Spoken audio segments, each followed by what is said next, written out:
Okay. AC compressor swap on a 2009 GMC Denali. Yeah. 6'2".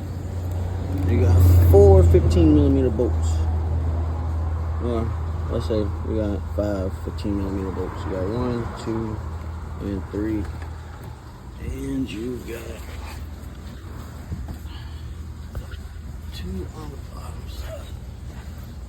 You got 1 there, and you got 1 in the back. And of course, you got your electrical connection right there.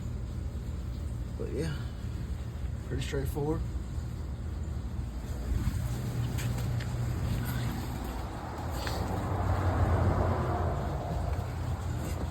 And you got 2 13mm, 1 here and 1 there, right there also behind that hose.